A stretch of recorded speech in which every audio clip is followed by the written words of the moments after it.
नमस्कार, मैं हूं रंजीत झा। एक और जहां हाई कोर्ट में बैठे जज मौके की तलाश में होते हैं कि अपने जजशिप के जरिए खुद का चेहरा चमकाएं और मौका मिलते ही राजनीति को ज्वाइन कर लें, फिर चाहे कोलकाता हाई कोर्ट के जस्टिस गंगोपाध्याय ही क्यों ना हो, जिन्होंने पश्चिम बंगाल सरकार को परेशान किए रखा। और जब लोकसभा चुनाव नजदीक आए तो उन्होंने तुरंत जजशिप से इस्तीफा दे दिया। 5-6 साल के कैरियर में इतने खुद को मीडिया के सामने रखा, इतनी चर्चाओं में बनाए रखा और बाद में जाकर राजनीति ज्वाइन किया, वो भी बीजेपी को।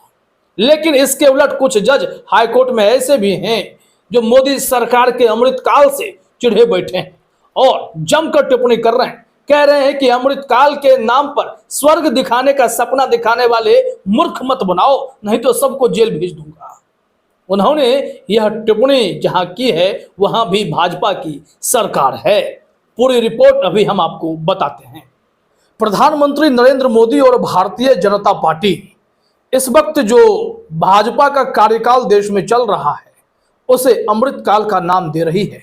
2047 का सपना दिखाने के लिए अमृतकाल शब्द बड़ा अच्छा है और इसमें कहा जाता है कि देश विकसित देश की सूची में शामिल हो जाएगा और यह भी कहा जाता है कि भारत लंबी छलांग लगाएगा। लेकिन देश में महंगाई, बेरोजगारी और भ्रष्टाचार को लेकर क्या हालात हैं, CSDS के सर्वे ने सारी स्थितियों को अवगत करा दिया है और देश की जनता इससे चिंतित भी है। यह भी भाजपा तक खबर पहुंचा दी गई है। लेकिन इस बीच एक ऐसी रिपोर्ट सामने आई है जो अमूमन देखने को कम मिलती है। हाईकोर्ट के एक जज ने मध्य प्रदेश में भाजपा सरकार को खरी खोटी तो सुनाई ही है, साथ ही साथ मध्य प्रदेश में जो नगर निगम है उसके अफसरों को कहा है कि अमृतकाल के नाम पर मूर्ख बनाना बंद कर दो, नहीं तो जेल भेज दूंगा।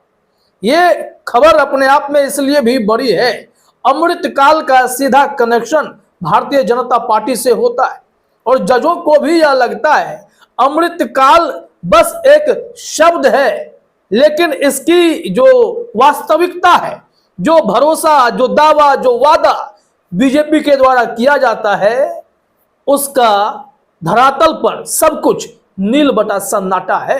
मध्य प्रदेश में स्वर्ण रेखा नदी को लेकर जो नाला में तब्दील हो गया है उस पर अमृतकाल के नाम पर करोड़ों अरबों बहाए जा रहे हैं, लेकिन नगर निगम के कर्मचारी कुछ रिजल्ट नहीं दे पाए। तो जज साहब ने एक ही साथ बीजेपी को भी निशाने पर ले लिया और नगर निगम के अफसरों की तो जबरदस्त क्लास भी लगा दी है। हेडलाइन में क्या है? स्वर्ण रेखा नदी, जज की अफसरों को फटकार, अमृतकाल का स्वर्ग दिखाकर मूर्ख बना रहे हैं, CBI जांच करा दूंगा। जज साहब को भले ही CBI जांच पर भरोसा हो, CBI ऐसे मामले में सरकार के खिलाफ, खास करके भाजपा शासित सरकारों के खिलाफ या नगर निगम के खिलाफ कितनी कार्रवाई करेगी, यह तो आज अब सवालों के घेरे में आता है। CBI हो, ED हो या इनकम टैक्स हो, ऐसी केंद्रीय जांच एजेंसियां भाजपा सरकारों के खिलाफ कितनी कार्रवाई करती है या भाजपा सरकारों में चल रहे नगर निगम को लेकर कितनी पोल खोलती है, यह तो अब बहुत कम देखने को मिलेगा। लेकिन विपक्ष की सरकारें हो तो आपको गली गली में घोटाले CBI वाले, ED वाले, इनकम टैक्स वाले ढूंढ कर दिखा देंगे। लेकिन यहां अब जब जज साहब कह रहे हैं कि CBI जांच करा दूंगा, तो वही करा कर देखिए क्या निकलता है। लेकिन अमृतकाल के नाम पर जो टिप्पणी हुई है वो बहुत इंपॉर्टेंट हो गई है।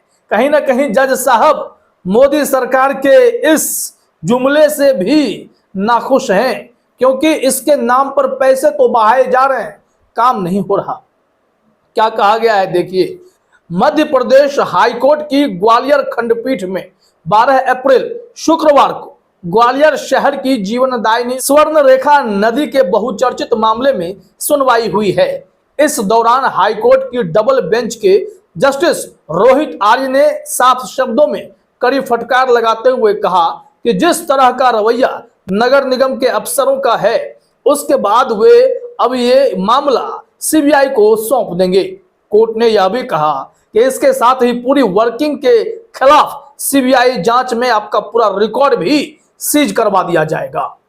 जज साहब काफी गुस्से में थे क्योंकि मध्य प्रदेश में पिछले कई सालों से भारतीय जनता पार्टी की सरकार है। हाँ, कुछ वक्त के लिए कांग्रेस की सरकार इस बीच आई थी, लेकिन वहां पर भी बीजेपी ने ज्योतिरादित्य सिंधिया के सहारे इतना बड़ा खेल किया कि सत्ता उनके हाथ से चली गई। तो काम नहीं होने का ठिकरा भी तो भारतीय जनता पार्टी पर ही फूटना है। अब यहां से देखिए कोर्ट की टिप्पणी क्या है। यहां कहा जा रहा है कि कोर्ट ने कहा कि नगर निगम के अफसर मेरे धैर्य की परीक्षा ले रहे हैं, निगम के अधिकारी हाईकोर्ट में आकर झूठ बोल रहे हैं, सबको जेल भेज दूंगा। ऐसा लगता है जैसे स्वर्ण रेखा के नाम पर सारा पैसा कुएं में डाल दिया है। अब इतनी गंभीर टिप्पणी करने की क्षमता कोई जज ही रखेगा, वो भी जज जब बिल्कुल निष्पक्ष हो और सरकार के लाख दबाव के बावजूद जुडिशरी में ऐसे धाकड़ जज अगर बोल रहे हैं तो यह बहुत बड़ी बात है। देखिए आगे क्या कहा जा रहा है, एग्जैक्ट लाइन क्या है।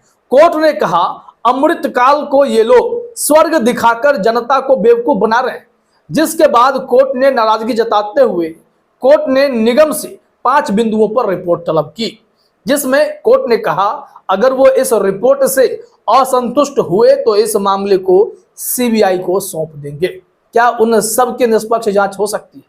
ये हमेशा से एक सवाल रहेगा, लेकिन जज साहब भी क्या कर सकते हैं, वो तो आदेश देंगे। अब सीबीआई की वो क्लास लगाकर निष्पक्ष जांच करवा लें तो यह बहुत बड़ी बात होगी। और यहां देखिए कोर्ट ने जो फटकार लगाई तो सवाल कौन कौन से पूछे हैं।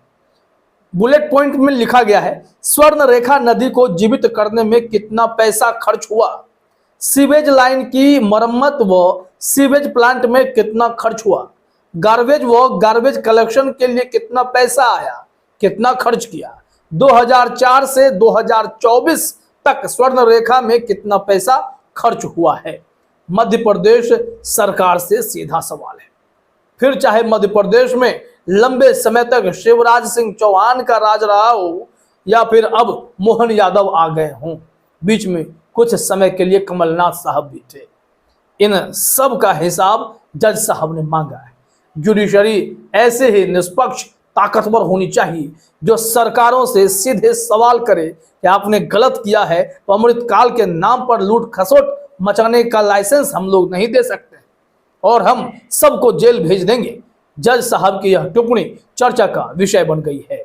यहां कहा जा रहा है कि ग्वालियर के बीचों बीच स्थित स्वर्ण रेखा नदी के नाले में तब्दील होने के बाद इसके सौंदर्यीकरण के नाम पर अब तक सैकड़ों करोड़ रुपए खर्च कर दिए गए, लेकिन इसकी हालत बद से बदतर हो रही है। इस मामले को लेकर हाईकोर्ट के ग्वालियर खंडपीठ में बीते 6 महीने से सुनवाई चल रही है।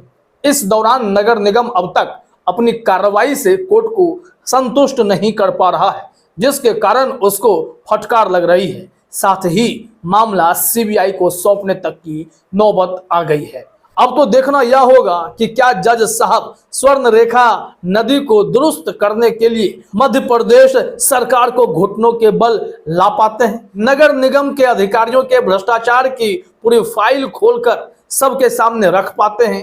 इन सब चीजों पर नजर बनी रहेगी। लेकिन यहाँ पर जो सबसे इंपॉर्टेंट पॉइंट था कि कहीं ना कहीं जज साहब इस अमृतकाल के जुमले से भी परेशान हैं, जहां पर सपना 2047 का दिखाया जाता है, भारत के लंबी छलांग लगा देने का एक कहते हैं शिगुफा छोड़ा जाता है और जज साहब समझते हैं कि अमृतकाल में स्वर्ग दिखाकर लोगों को मूर्ख बनाया जा रहा है। इससे बेकार की बात और क्या हो सकती है। तो एक और जहां जुडिशरी में जस्टिस गंगोपाध्याय जैसे भी जज हैं जो लगातार पश्चिम बंगाल सरकार के खिलाफ मोर्चा खोलते रहे और जैसे ही राजनीति में मौका मिला वो तुरंत जुडिशरी से जजशिप से इस्तीफा देकर राजनीति को ज्वाइन कर लिया। ऐसे जज खुद बीजेपी में जाते तो इनसे आप निष्पक्षता की कितनी उम्मीद कर सकते हैं। लेकिन यहाँ जो जज साहब हैं हाईकोर्ट के रोहित आर्य, इन्होंने तो खुलकर अमृतकाल पर टिप्पणी कर दी, मध्य प्रदेश की भाजपा सरकार पर टिप्पणी कर दी और बता दिया कि यहाँ हमें ईमानदारी से काम चाहिए, अमृतकाल के नाम पर कोई हवाबाजी बर्दाश्त नहीं करेंगे। फिलहाल इस वीडियो में इतना ही। आप सभी का हमसे जुड़ने के लिए बहुत बहुत धन्यवाद।